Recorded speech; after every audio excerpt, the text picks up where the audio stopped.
아니요 오직 내 안에 그리스도께서 사시는 것이라.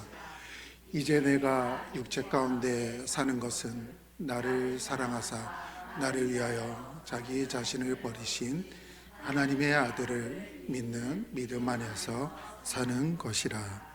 아멘. 먼저 오늘 부족한 저를 이 자리에 서게 하시고 말씀을 전할 수 있게 하신 하나님께 감사와 영광을 드립니다. 다 같이 인사 한번 나눌까요? 우리 옆에 계신 분들과 이렇게 한번 인사를 나눴으면 좋겠어요. 성도님, 집사님, 권사님 안에는 세상을 밝히시는 예수님의 빛이 충만하십니다. 세상을 밝히시는 예수님의 빛이 충만하십니다. 예. 이 말씀을 준비하면서 사실 집에서 찬양을 부렸던 애들 그 유치부 아동부 아이들 부르는 이 작은 나의 빛 사실은 이걸 하면서 이번 설교 제목이 이 작은 나의 빛이었거든요. 그런데 그 작은 빛이 아니라 성도님들의 큰 빛들이 충만할 수 있길 바랍니다.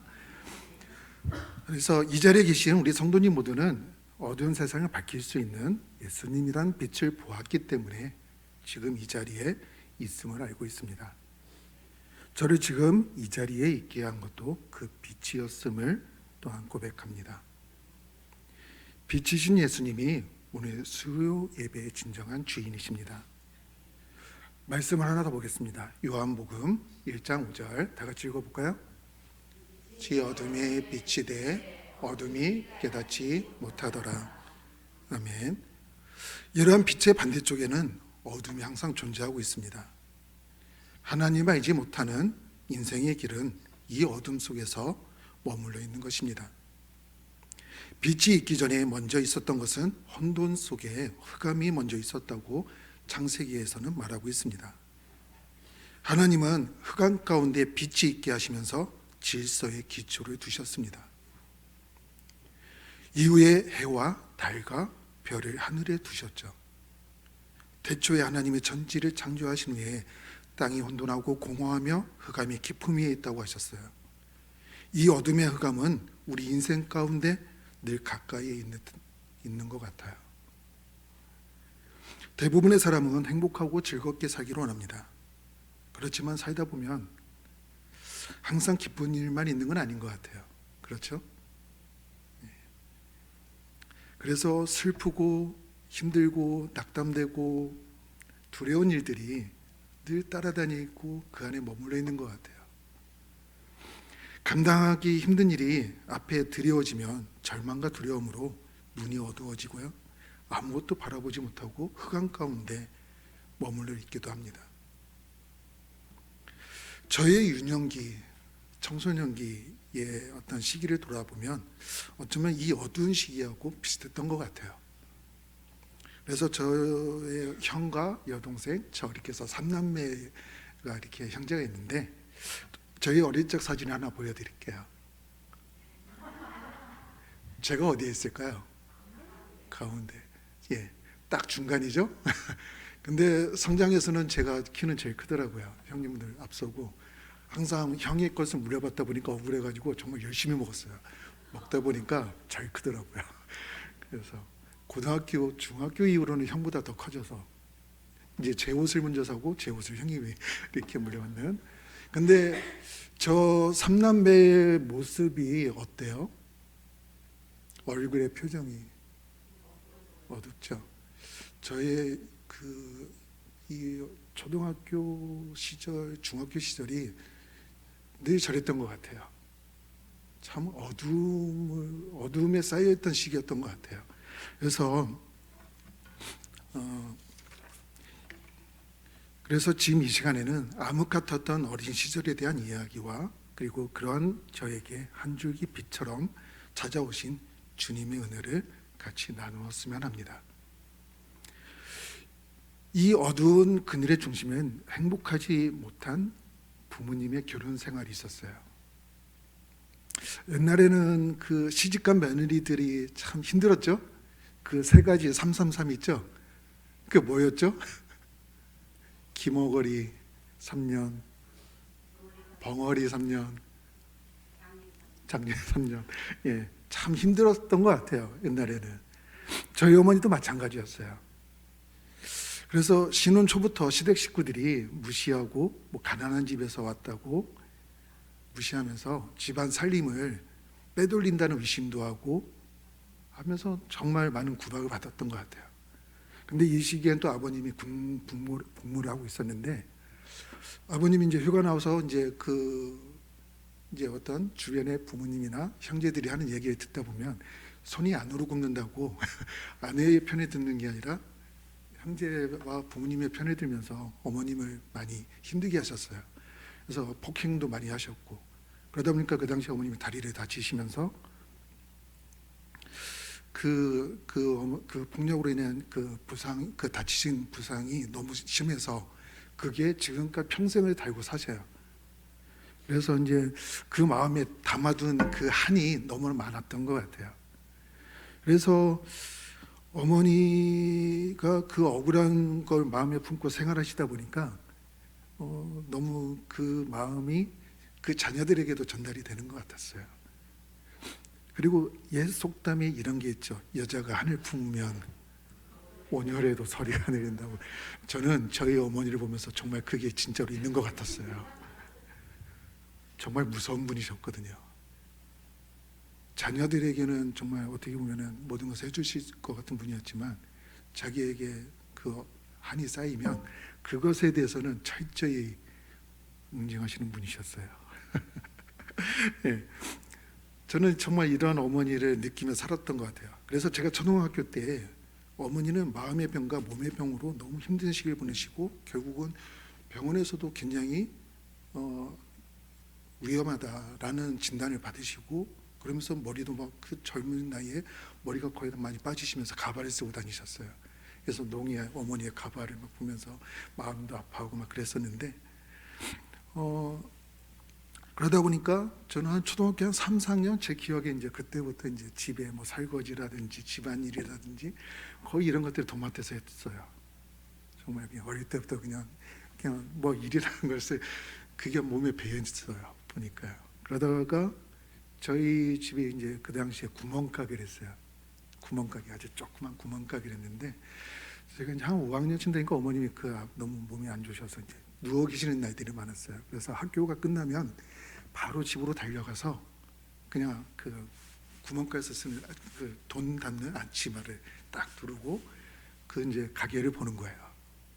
그게 제 그냥 늘 일상이었던 것 같아요. 친구들하고 노는 것보다는 일단 집에 와서 그냥 부모님, 어머니를 도와드려야 되는 게 제 삶의 하나의 그냥 중심이었던 것 같아요. 그리고 제가 이제 6학년쯤 돼서 할아버지가 돌아가셨어요.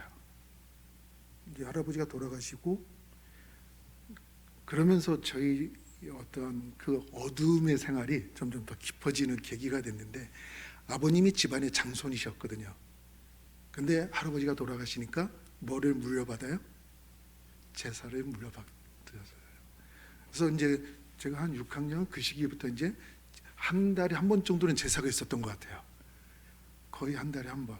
뭐 명절 음식 준비하는 것도 포함이 되겠지만 한 달에 한 번 정도는 제사가 있고, 어머니는 그 아픈 몸을 통해서 그냥 그 제사 음식을 준비해가지고 막 이제 하는 거예요. 그러면 그 마음은 억울한 억하심정이 있고 막 그런데도 자기의 도리는 다시겠다고 열심히 준비를 하셔요. 그리고 제사가 끝나고 친척들이 들어가면 어떤 일이 벌어질까요? 네, 거의 그 영화에서 보는 많은 장면들이 벌어지기 시작합니다. 어머니는 그 이제 제사 끝나고 나면 남아 있는 술들을 다 드셔요. 막 그러면서 이제 만취가 되고 술주정을 하시는 거죠. 근데 그 술주정이 단순히 그냥 막 이렇게 떠드는 것이 아니라 정말 누군가 하나는 죽여야 되겠다라는 그 안에 뭔가 악기가 들어가 있는 것 같은 정말 그러한 이제 분노를 표출하시는 거예요. 그러면 이제 그거를 누구한테 표출하겠어요? 아버지에게 하는 거죠. 그러면은 뭐 한 달에 한 번씩 꼭 그 일이 반복이 돼요. 근데 그거로만 끝나는 게 아니죠. 이제 그 안에 담아 있는 한을 누구한테 푸냐면 또 자녀들한테 푸는 거예요. 그러면 이제 아버님은 답답하니까 어디든지 골방에 들어가서 문 잠그고 숨어버리셔요. 그러면은 자녀들을 붙잡고 한탄을 하는 거야. 내가 저 인간을 생각하면 내가 죽어야 되는데 너희들이 있어서 내가 못 죽고 내가 이렇게 버티고 있다. 그게 어머니가 저에게 하시는 늘 일상의 그냥 넋들이었어요. 근데 그게 이제 술 취하시고 나면 항상 그냥 그 술이 완전히 골아떨어져서 잠들기 전까지는 그 이야기를 2시간이고 3시간이고 계속 들어야 되는 거예요. 정말 그 마음의 답답함, 어떻게 풀어갈 수 없는 그 어두움, 그것이 항상 저를 누르고 있었던 것 같아요.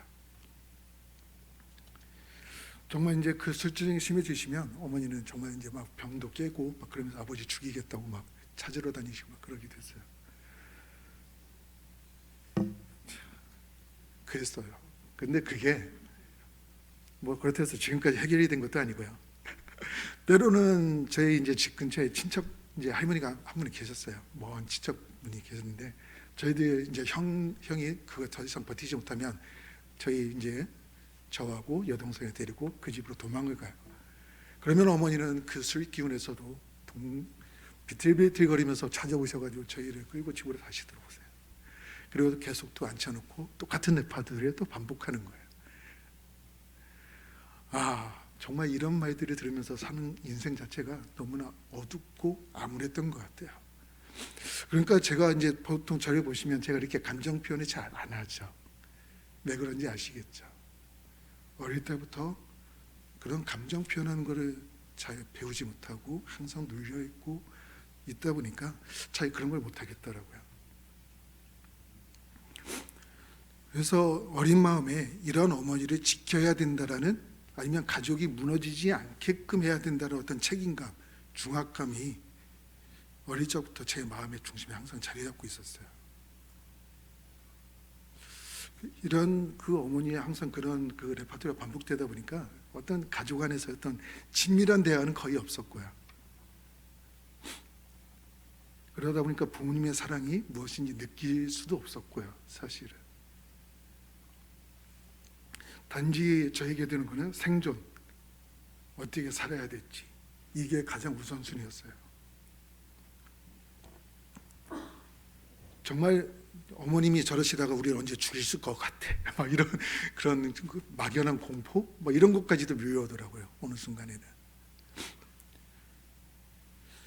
이제 그러한 이제 초등학교 시절을 건너가고 중학생이 되면서 이제 사춘기가 좀 늦게 찾아오더라고요. 아무래도 이렇게 어울리다 보니까 이제 중학생 사춘기가 되면서 이제 사춘기는 그거잖아요. 삶에 대한 고민을 하는 시기가 사춘기잖아요. 그러니까 정말 내가 어떻게 살아야 될지, 정말 내가 어떻게 살아야 될지, 이게 길이 없다면 여기서 그냥 끝내야 되나? 정말 그러한 것들이 항상 갖고 생활하는 시기였던 것 같아요. 중학교 시기는 또. 근데 그 당시에 저를 또한 이렇게 그 힘든 시기를 극복할 수 있었던 한 가지 또 계기가 있었는데, 그 당시에 그 책 한 권이 되게 유행을 했어요. 뭐였냐면 갈매기의 꿈. 아시나요? 갈매기의 꿈. 갈매기가 자기 어려운 여건들을 극복하기 위해서 자기의 한계를 뛰어넘는 많은 시도들을 하는 그 책을 읽으면서 거기에서 한 줄기의 빛을 발견했어요. 그러면서 그 책을 한 10번을 읽었던 것 같아요, 중학생 때. 그러면서 뭔가 역경을 딛고 일어설 수 있다라는 희망을 조금 가지게 되더라고요, 그 시기에. 그러면서 이때부터 이 어둠을 이겨낼 삶에 대한 빛을 찾기 시작하게 되었던 것 같아요. 어두운 밤길을 가려면 무엇이 필요할까요? 예? 등불, 빛, 랜턴, 후레쉬. 시골에서는 옛날에 랜턴, 후레쉬, 그렇죠?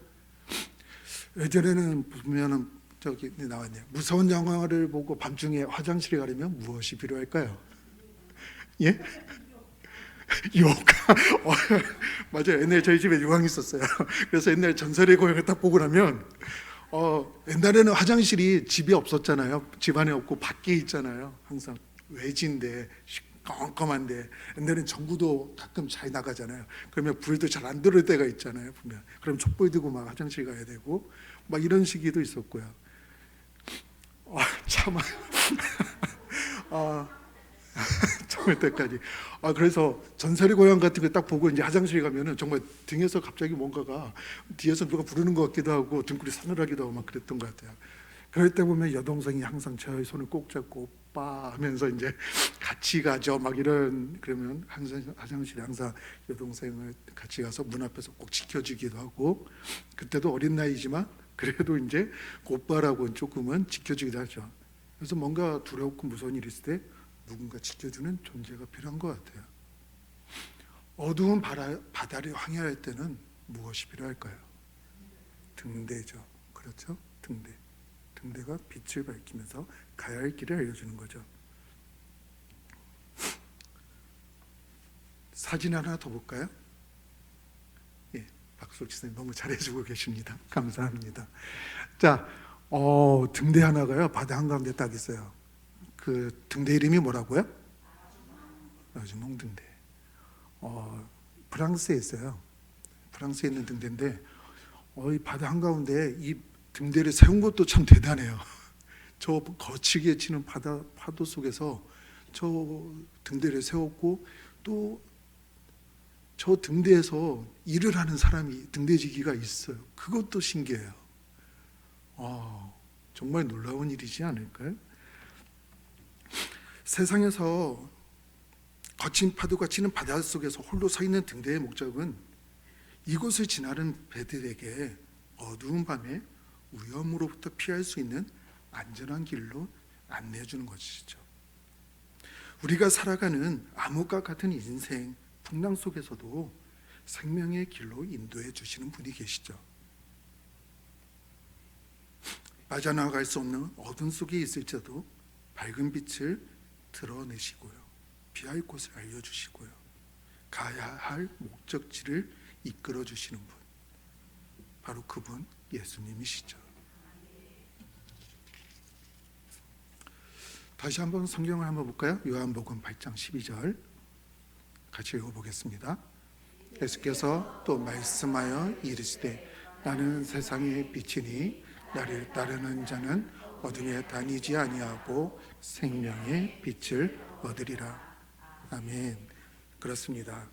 등대의 불빛은 어둠을 이기고 생명을 전해주는 예수님의 빛을 전달하는 역할을 하고 있는 겁니다. 여기서 한번 사진에 한번 아까 그 등대를 좀 더 확대를 했어요. 한번 다시 볼까요? 오, 무섭죠? 저런 곳이 있네요. 자세히 보시면 무엇이 보이나요? 사람이 보이세요? 어디에 사람이 있죠? 등대 가운데에 사람이 하나 서 있어요. 등대지기일 것 같아요. 그렇죠?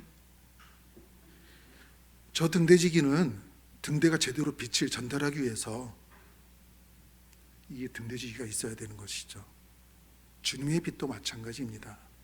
세상에 비추는 주님의 빛을 멀리 목적지까지 전달하기 위해서는 등대지기가 있어야 합니다.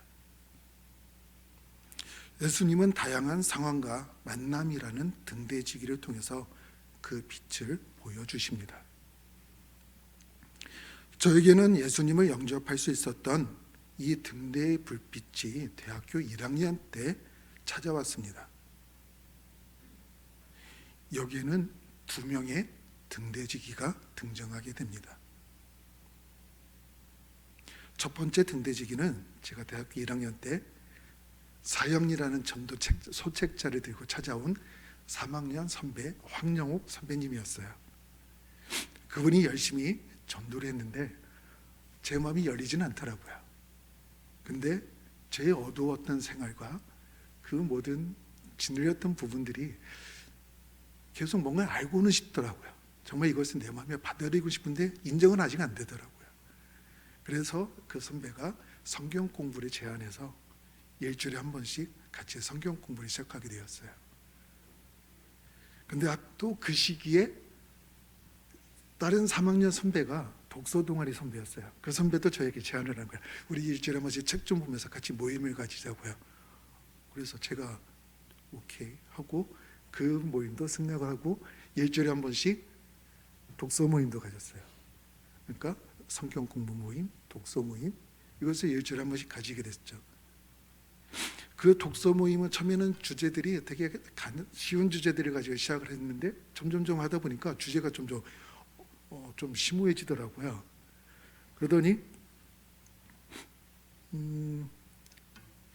그 거의 한 5개월쯤 되면서부터는 그 주제들이 보니까 그 주된 포커스가 사람의 힘으로 세상의 모든 것을 완벽하게 만들고 통제할 수 있다, 이런 것들이 어떤 기본 전제로 계속 깔리더라고요. 그런데 또 한 주 동안 매주 이제 또 성경 공부할 때 성경 공부의 주제는 뭘까요? 사람은 할 수 없다. 오직 우리의 죄와 우리의 모든 문제를 해결할 수 있는 분 누구요? 예수님을 통해서만 할 수 있다. 너무 상충되는 거잖아요. 제가 이제 그 당시에 보면 어떻게 보면 그 학교의 운동권의 마지막 세대이기도 한데 어떤 공부를 했을지 대충 짐작이 가시죠. 예? 그러다 보니까 너무 극과 극의 두 가지가 부딪히는 거예요. 그러니까 이제 그래서 거의 이제 여름 방학이 되어서 이제 그 학교에서 이제 밤늦게 독서 모임을 딱 하고, 그 독서 모임 이끌었던 그 지선이라는 선배였는데, 그 선배가 이제 저한테 준찬아, 이제 너 성경 공부 이제 그만해. 어? 너 믿지도 않는 거 왜 거기에 그렇게 매달려? 여기에 어떤 방법이 있잖아 하면서 계속 저를 회유하는 거예요. 그리고 이제 방학의 이제 시점이었기 때문에 이제 끝나고 나면 이제 너무 이제 뭔가를 해야 되고 많은 고민을 하는 시기였고, 두 가지가 계속 상충이 되니까 고민이 되더라고요. 정말 이제 그러면서 이제 그 선배하고 이제 인사를 하고 나오면서 그 동아리실에서 나오면서 그 학교 정문까지 이제 걸어가는어요. 그때가 한 12시가 좀 넘었을 때였거든요. 저녁 밤늦게. 그러면서 마음에 이제는 뭔가 결정을 해야 될 것 같다는 생각이 들더라고요. 계속 이 두 가지 하는 건 아니고 이제는 뭔가 한 가지를 선택해서 그 한쪽으로 가야 될 것 같다라는 그 마음이 딱 오더라고요. 그래서 그 교문까지 걸어가는 중에 저도 모르게 하늘에 대고 시험을 해요. 하나님에 대해서 시험을 하려는 마음이 생긴 거예요. 그래서 하나님에게, 하나님이 계시면 듣겠지 하면서 중얼거리면서 가는데 뭐라고 했냐면, 하나님 정말 살아계시고 세상을 창조하신 분이라면 지금 이 밤에 저를 붙잡아 주세요. 제가 당신을 인정할 수 있게 말입니다. 하면서 중얼거리면서 이렇게 정문을 향해 나가고 있었어요. 하나님이 시험하는 거네요. 그렇죠? 시험하니까 최근 우리 목사님께서 계속 주제가 지금 거의 한 2주 동안 계속 시험을 얘기하고 계시잖아요. 시험의 세 가지: 시험, 연단, 그리고 유혹, 템프테이션. 그렇죠? 제가 주제는 이렇게 하나님이 시험하고 있었던 것 같아요. 잠시 말라기 3장 10절 한번 읽어볼까요? 시작. 너희의 온전한 11조를 창고에 들여 나의 집에 양식이 있게 하고, 그곳으로 나를 시험하여 내가 하늘 문을 열고 너희에게 복을 쌓을 곳이 없도록 붙지 아니하나 보라. 아멘. 그것으로 나를 시험하여 내가 하늘 문을 열고. 저는 어떻게 보면은 정말 하늘 문을 열려고 하나님께 시험하고 있었던 것 같아요. 정말 피조물인 인간이 전능자이시고 영원하신 분 하나님을 통해서 정말 대적하려고 했던 것 같아요. 저는 하나님 안에서 그런 말도 안 되는 억지를 피고 있었던 거죠. 그런데 하나님은 그런 저의 모습도 귀엽게 보신 것 같아요. 그래서 하늘문을 여실 계획을 준비하고 계셨던 거예요.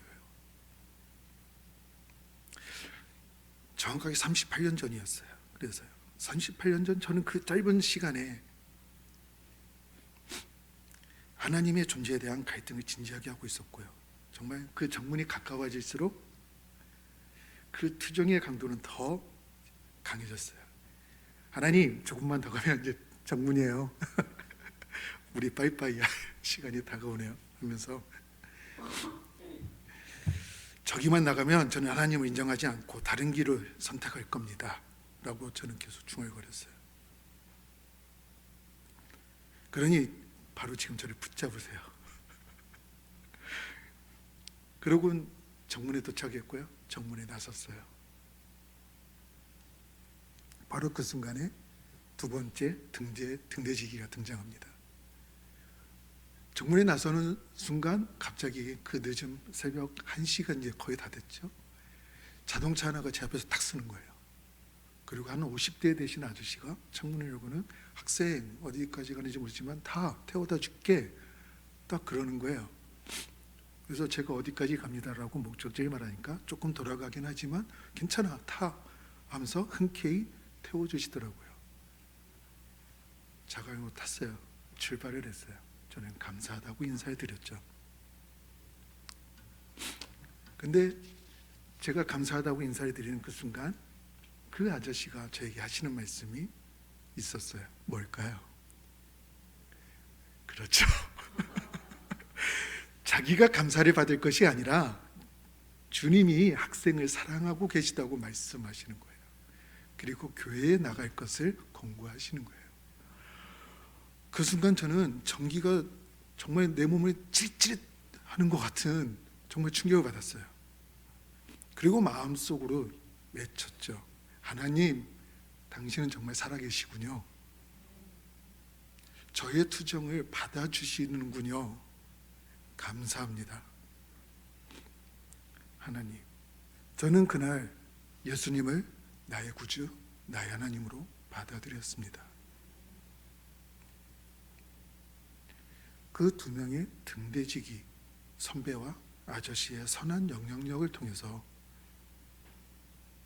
주님이 생명 되시고 빛 되신 걸 체험할 수 있게 되었습니다. 그분들이 행했던 그 도움의 손길들이 빛을 전달하는 도구로서 쓰여졌던 것이죠.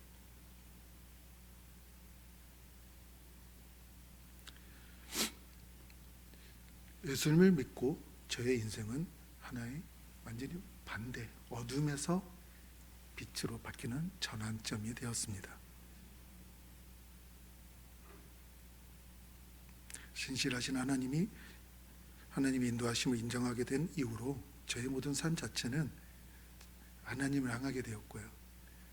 그리고 그 다음 주부터 교회를 다니게 됐는데 정말 한동안은 십자가만 보면 그냥 눈물이 나더라고요.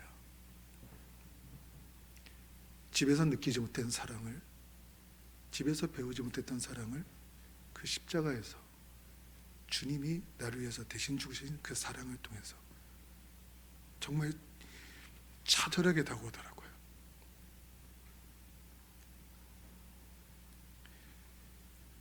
저의 인생에 생명과 사랑을 알게 하신 하나님께 영광을 돌려드립니다. 아멘. 다시 한번 우리 등대지기의 사진을 한번 볼까요? 좀 더 가까이 클로즈업 했어요. 자, 이제 등대지기가 이제 조금은 좀 보이시죠? 등대지기의 모습이 어때요? 지금 거대한 파도가 지금 등대에 치고 있잖아요. 조금만 있으면은 그 등대지기를 덮칠 것 같아요. 근데 등대지기의 모습 어떤 것 같아요? 여유가 있어 보이죠? 이거 혹시 사진이 합성된 거 아닐까요? 요새 기술이 발전돼 있어가지고 합성된 거 이거 가짜 아닐까요? 뭐 이런 생각이 드는 거예요. 그렇지 않아요? 조금 등대지기의 저 여유로운 모습을 딱 보니까 이건 뭔가 합성 같은 느낌이 드는 거예요. 그래서 이제 그 사진을 이제 자료를 찾으면서 그 배경 이야기를 찾아봤더니 진짜 사진이었고요. 실제로 저 장면이 있었던 상황이었어요. 사진 작가가 저 등대를 찍기 위해서 헬리콥터를 타고 가서 사진을 찍으러 간 거예요. 헬기 소리를 듣고 이 등대지기가 뭔 일인가 하고 나온 거예요. 그 순간에 그걸 포착해서 찍은 거예요. 저 사진을 찍은 연도가 1989년이거든요. 1989년 그 시기가 바로 제가 군대에 가서 예수님을 이제 군대 그 교회에서 세례를 받았던 해가 또 그 해였어요, 사실은. 그래서 좀 여러 가지로 좀 기억이 되더라고요. 연도가 보통 연도를 잘 기억 안 하는데 저 사진 찍은 연도가 그래서 좀 기억이 되더라고요. 근데 헬리콥터 소리 듣고 여유롭게 저렇게 나와서 저렇게 딱 지키는 모습, 그냥 저 모습을 보면서 저 사람은 어떻게 저런 여유가 생길까? 그에게는 분명 확신이 있었을 거예요. 어떤 확신이요? 그 파도가 자기를 덮치지 않을 거라는 확신이 분명히 있었을 거예요.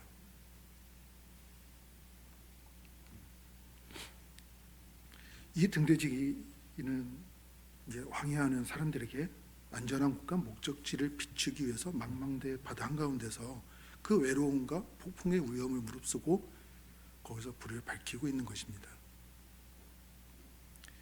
생명을 구하는 길은 때론 이 등대지기처럼 외롭고 힘든 길일 수도 있습니다.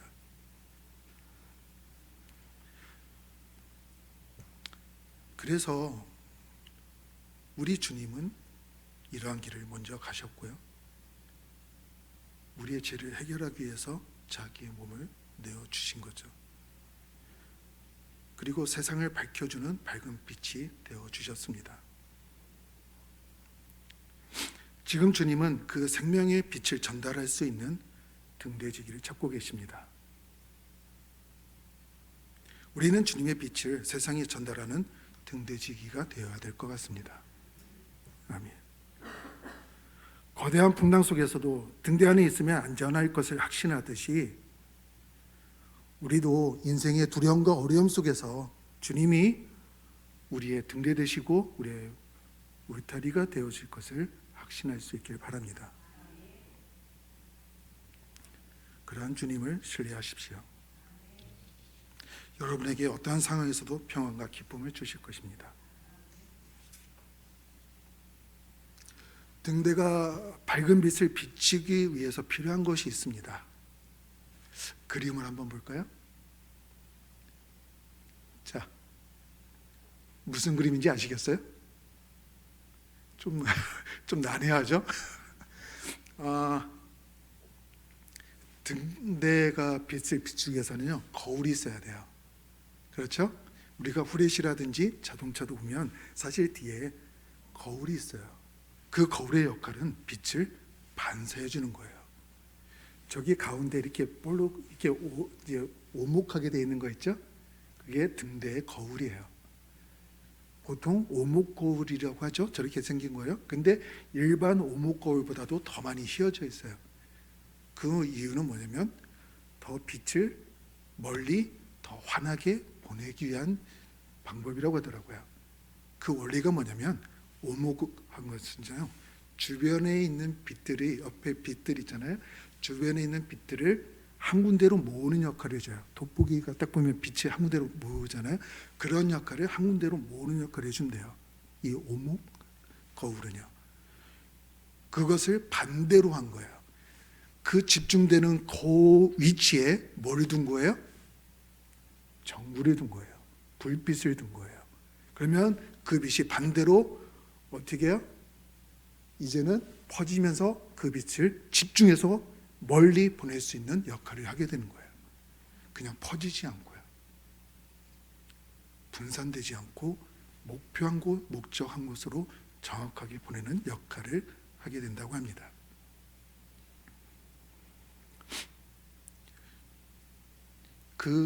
이러한 빛, 밝게 보이는 그 빛에 집중할 때 그 빛이 멀리 나갈 수 있듯이 우리는 빛이 되신 주님에게 어떻게 해야 될까요? 집중해야 됩니다.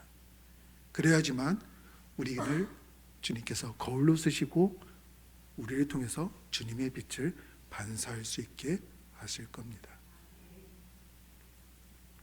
주님은 저와 여러분에게 세상의 빛으로 오신 주님께 집중하기를 요구하고 계십니다. 반사판은 집중하는 것을 전달하는 역할을 합니다. 우리가 무엇을 집중하는가에 따라 우리가 전달하는 것은 달라집니다. 세상적인 성공과 화려함에 집중한다면 그 반사판은 그냥 가족, 내 일상만 집중하고 비추고 있을 것 같아요. 만약에 우리가 어둠에 속한 것에 집중한다면 우리는 더 어두운 흑암만을 전달하게 될 것입니다. 우리는 우리가 가진 각자의 달란트를 가지고 주님의 빛에 집중해야 합니다. 그러면 주님은 우리의 달란트를 통해 어두운 세상을 더 밝게 환하게 하시고 구원이라는 목적지를 향해 사람들을 인도하도록 도와주실 것입니다. 이제 말씀을 맺으려고 합니다. 오늘 설교 주제 아까 뭐라고 했죠? 이 나의 빛, 이 작은 나의 빛이었습니다. 저에게 그리고 여러분에게 있는 각자의 달란트는 작게 빛나는 빛일 수도 있지만, 그러나 그 작은 달란트를 주님께 집중할 때 놀라운 일이 일어납니다. 성도님들이 가지고 있는 그 작은 불빛들이 푸른사랑교회 안에서 모여지게 하시며 주님은 세상을 밝히는 불빛으로 저희 교회 안에 채워주실 것입니다. 그리고 흑암으로 가득한 어둠 속에서도 밝은 곳으로 인도하는 생명을 살리는 빛된 교회로 바꾸어 주실 것입니다. 마지막으로 우리가 처음에 읽었던 성경 구절 갈라디아서 2장 20절을 읽고 마칠 겁니다. 다 같이 읽을까요? 그리스도와 함께 십자가에 못 박혔나니 그런즉 이제는 내가 사는 것이 아니요 오직 내 안에 그리스도가 사시는 것이라. 이제 내가 육체 가운데 사는 것은 다르지 않으면서 위하여 자기 자신을 버리신 하나님의 아들을 믿는 믿음 안에서 사는 것이라. 아멘. 하나님의 아들을 믿는 믿음 안에서 모든 흑암의 권세는 물러갈 줄 믿습니다. 아멘. 기도하겠습니다. 할렐루야. 하나님, 부족한 절에 들어서 주님을 증거하게 하시니 감사합니다. 우리 모두는 어둠과 흑암과 어려움 속에 있을 수도 있습니다. 그것을 통해서 우리의 눈이 가려지지 않게 하여 주시고 우리가 빛에 집중하고 주님에 집중할 수 있는 저희들 되게 해 주시옵소서. 주님을 통해서 우리의 삶이 바뀌게 해 주시고 우리를 통해서 만나는 사람들이 변화되게 해 주시옵소서. 주님의 사랑을, 주님의 빛을 나눌 수 있는 저희가 되게 해 주시옵소서. 언제나 함께 하실 우리 주 예수님의 이름으로 기도드렸습니다. 아멘. 같이 찬송